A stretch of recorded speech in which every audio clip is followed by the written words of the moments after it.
Ladies and gentlemen, the next voice you shall hear might change your life forever. Please make a place in your life for spirituality, and please welcome at this time, stepping into the spotlight, won't you please make welcome, live direct from the music sanctuary of the Lighter Than Air Ministries.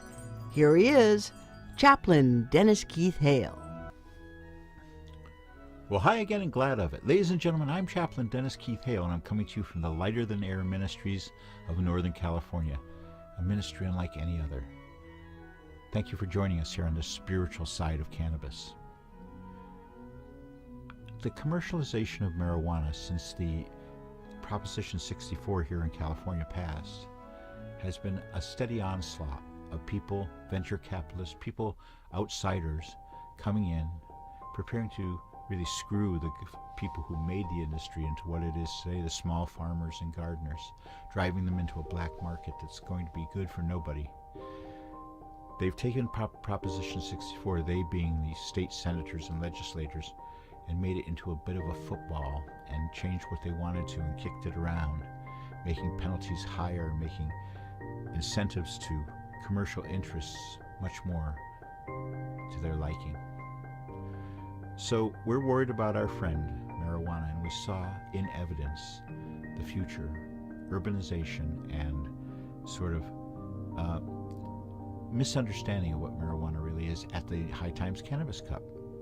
We saw a few vendors, not as many as we had hoped to see, and we saw a traveling road show trying to sell the concept of getting high on marijuana. And they don't have any lessons. They don't have any accommodation for people who are just considering, nor do they have a insight into how nature works together with music to form a beautiful, perfect pairing. A perfect pairing, music and marijuana. Together they go so well because nature has intended it so. Our hearts start our quest. Our heartbeat and our mother's heartbeat together start our need to find that harmony in our life. After we are born, our journey begins. That's why when you see shows that have journeys in them, like The Tale of the Rings or whatever, the quest is so exciting. The quest is part of us. We are seekers. It's true. And what we're seeking is that harmony that we find with our mother's heartbeat. And we're also seeking physical moments of our life that we're waiting for. And we go through maturation, through puberty, into adulthood. And our mind is like that as well. Our mind needs certain things as we go along. And we have evolved to have receptors for certain elements, organic elements. And one of those sets of receptors where we have over 100 receptor points is cannabis, marijuana. And if you don't believe that's true, well, look it all up. Maybe I'll footnote this show. You'd like that, wouldn't you?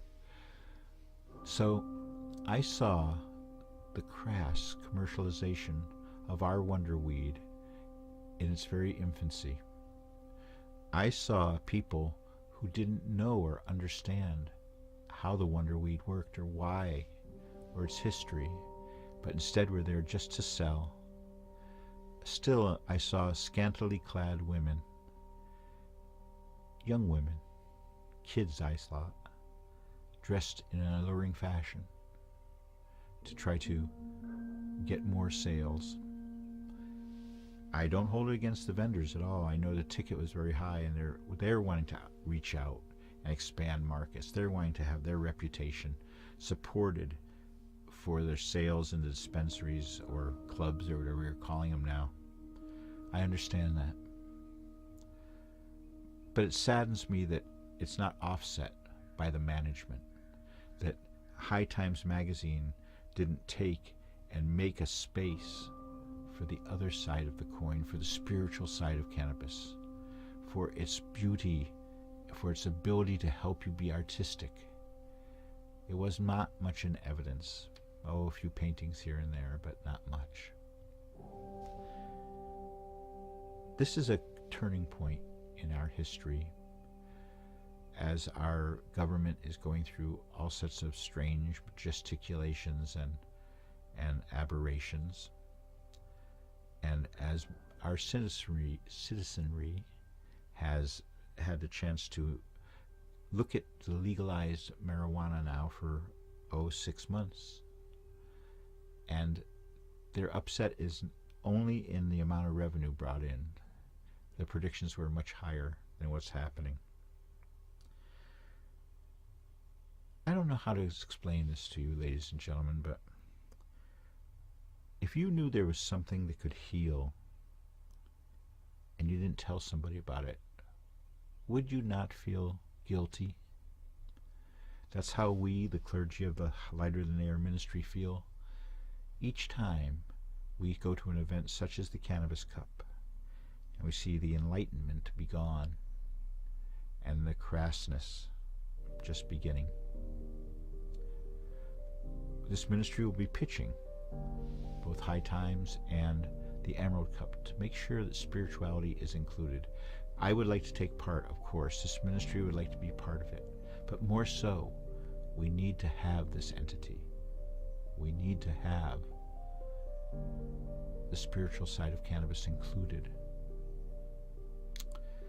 If you're part of those groups, if you're a member of these teams, these consortiums, please champion our cause. We're not selling anything, we're offering information that can change your life, and it will.